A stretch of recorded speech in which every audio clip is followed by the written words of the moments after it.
खुलुमबाय नोंथांमोनखौ voice of Bodoland चैनलाव बयखौबो बरायबाय। नोंथांमोननिसिम दिनै मोनथिनो गोनां खौरांफोरखौ लानानै फैदों। नोंथांमोना खौरांफोरखौ जोबजासिम नायलांबाय थायोब्लानो जाबाय आरो नोंथांमोना बडोलेण्ड एबा आसामनि बबे जिल्लानिफ्राय खौरांखौ नायदों कमेन्टनि गेजेरजों फोरमायहरब्लानो जाबाय। दानिया फैदों दिनैनि खौरांखौ फारि फारियै मोनथिनानै लादोनि। दासान्दि आसामाव जेरैथिंबो बारगासिनो एसटिनि दुंहाव बार। फैगौ आसाम बिधानसभा बिसायख'थिखौ लानानै आसामनि गासै राजखान्थि दोलोफोरा साखाफारा जानाय आरो सोंखारिलायनायखौ नुनो मोनगासिनो। गुबुन फारसेथिं आसामाव मोनद' हारिफोरा एसटि मानदान्दा नागिरनानै गासै आसामाव सोमावसारनाया सानफा एफा बांलांनायखौ नुनो मोनगासिनो। जेसेबांनो 2022 मायथाइनि आसाम बिधानसभा बिसायख'थिनि खालारा खाथिनिफ्राय खाथि सफैगासिनो एसेबांनो मोनद' हारिनि सोमावसारनायाबो बांबोगासिनो दं। 2022 मायथाइनि बिसायख'थिनि सिगां सोरखारा मोनद' हारिनि एसटि होनांगौनि थाखाय सोरखारखौ नारसिननाया सोलिगासिनो। थिग बेबादिनो मैया आसामनि गुबुन गुबुन जायगायाव बिसोरनि गोख्रों सोमावसारनाया जानानै थाङो।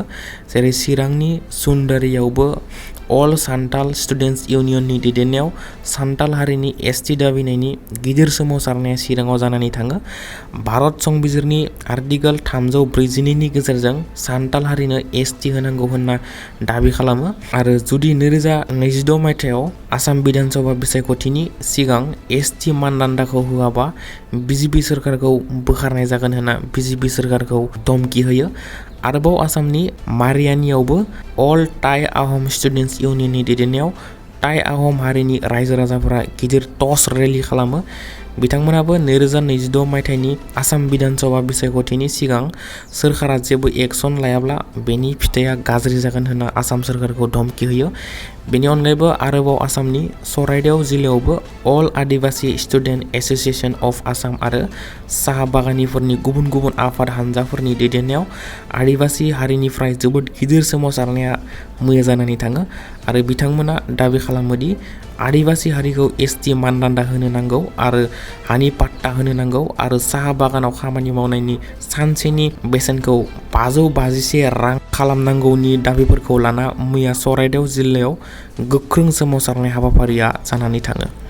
दुलाराय बर' फरायसा आफादनि दैदेननायाव गोदान दिल्लीयाव मैया नेशनेल सेमिनार एबा हायुङारि थाखोनि सावरायलायनाया जानानै थाङो। बे नेशनेल सेमिनारखौ भारतनि मोन 4 रायजोनि मोनथायखौ लाना सावरायलायनाय जायो। आसामनि मोनथाम 6 शिड्युल काउन्सिल, मेघालयानि मोनथाम 6 शिड्युल काउन्सिल आरो त्रिपुरानि मोनसे 6 शिड्युल काउन्सिलनि मोननांगौ मोनथाय रांखान्थियारि मोनथाय आर्टिकल 250 एमेन्डमेन्टनि गेजेरजों एडमिनिस्ट्रेटिभ गोहोखौ बांहोनायनि सायाव निउ दिल्लीनि कन्स्टिटिउशन क्लाब अफ इन्डियायाव बे हायुङारि सावरायलायनायखौ लानाय जायो। हाबाफारिनि बागै दिपेन बर' बिथाङा फोरमायोदि बे सेमिनारनि गेजेरजों 2019 मायथाइनि आर्टिकल 250-125 एमेन्डमेन्ट बिलखौ पार्लियामेन्टआव लाबोनाय जादोंमोन नाथाय दिनैसिम पास खालामनाय जायाखै आरो 2020 मायथाइनि बिटिआर गोरोबथानि गेजेरजों मोन 40निफ्राय 60ता समस्ति खालामनाय, सिमा बारायनाय आरो थोंजोङै सेन्ट्रेल सोरखारनि बाजेटनिफ्राय थोंजों रांखान्थियारि मोनथायखौ मोननांगौ, कार्बि आंलंनि बर'फोरनि एसटि हिल स्टेटास होनाय, फरायसालिफोरखौ सोरखारि खालामनाय आरो बिटिआर सुक्तिखौ थाबैनो मावफुंजोबनांगौ होनना दाबि खालामो आरो थाबैनो गोजां बोथोरनि भारतनि पार्लियामेन्टनि जथुमायाव आर्टिकल 280-125 एमेन्डमेन्ट बिलखौ पास खालामनांगौ आरो बिटिआर गोरोबथाखौ गनायथि होनांगौ नङाब्ला फैबाय थानाय डिसेम्बर दानाव एबसुआ 2 लाख सुबुंफोरजों क'क्राझाराव सोमावसारनाय हाबाफारि लानाय जागोन होनना एबसुनि आफादगिरि दिपेन बर' बिथाङा फोरमायो। लोगोसे बिटिआरनि बारग' गाहाय प्रमद बर' बिथाङाबो हाबाफारियाव बाहागो लानानै फोरमायोदि बिटिसिआव सेन्ट्रेल सोरखारनिफ्राय थोंजों रांखान्थियारि गोहो फैनांगौ मानोना थांनाय समाव सोरखार सोलायनायाव फान्डखौ स्टेटआसो लायो, बेनिखायनो गोबां जेंना जानो गोनां जादोंमोन होनना बिथाङा बुङो आरो कार्बि आंलंनि बर'फोरनि एसटि हिल स्टेटास होनांगौ होनना बिथाङा बुङो आरो जुदि आर्टिकल 280-125 एमेन्डमेन्ट बिला पास जायोब्ला डाइरेक्ट सेन्ट्रेलनिफ्राय फान्ड मोनगोन, बेखायनो 125 एमेन्डमेन्टआ जोबोद गोनांथार होनना बारग' गाहाय प्रमद बर' बिथाङा फोरमायो। जों गोबां समफोराव फिल्म सावथुन बायदिफोराव सानसेनि थाखाय गिबि मन्थ्रि जानाय, सानसेनि थाखाय पुलिस अफिसार आरो बायदि बायदि बिबान लानायफोरखौ नुनो मोनो।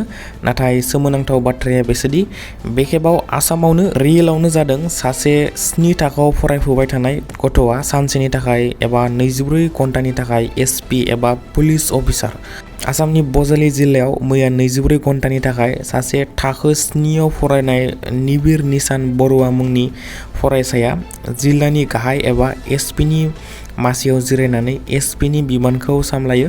7 थाखोआव फरायफुबाय थानाय निबिरनि एसपि जानायनि सिमाङा जाफुंदोंमोन जेब्ला बिनि बिफा अंकुर बरुवाया गिबि मन्थ्रि डक्टर हेमन्त बिश्व शर्मा बिथांनिसिम गावनि फिसाज्लाखौ सानसेनि थाखाय एसपि बानायनांगौनि थाखाय लाइजाम लिरहरदोंमोन। बेनि उनाव बे खावलायनायखौ थाबैनो गिबि मन्थ्रि आरो आसामनि डाइरेक्टर जेनेरेल अफ पुलिसआ गनायथि होयो आरो सानसेनि थाखाय एसपि खालामो।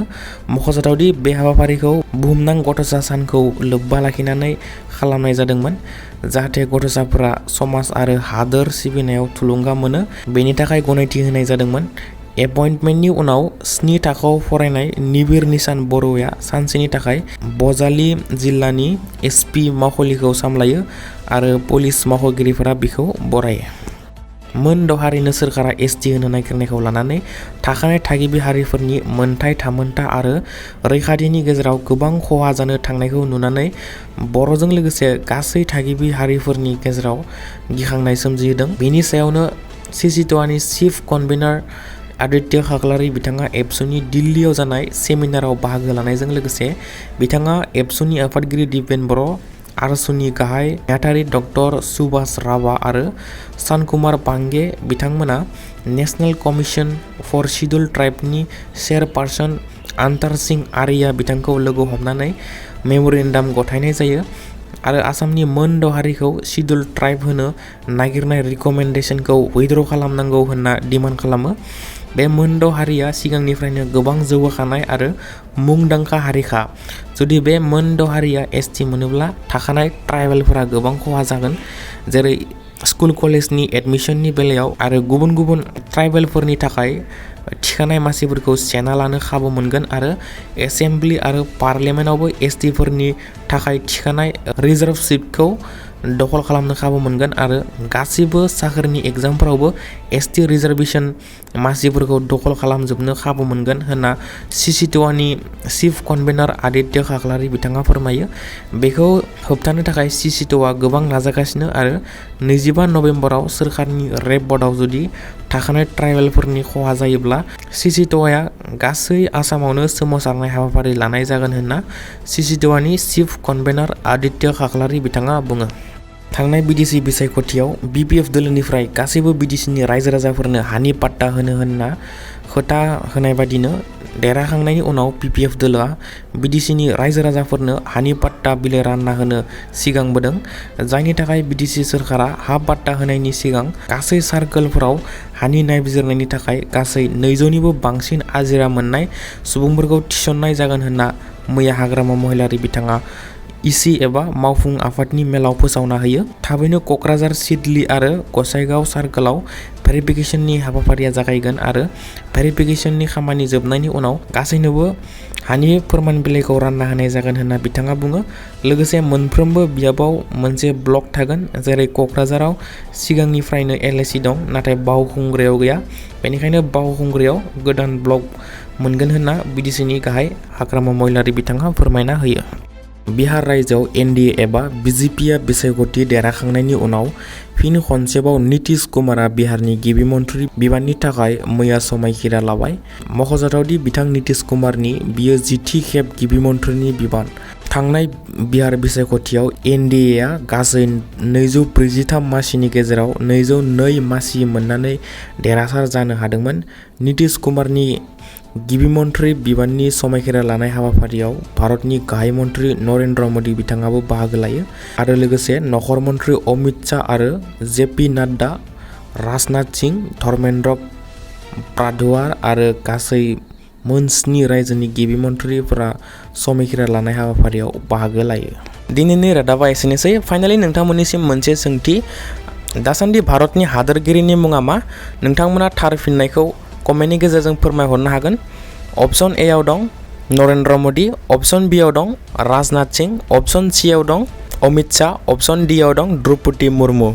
नोंथांमोना थार फिननायखौ कमेन्टनि गेजेरजों फोरमायहरनो हागोन। थार फिननायखौ हार्ट हरनाय जागोन।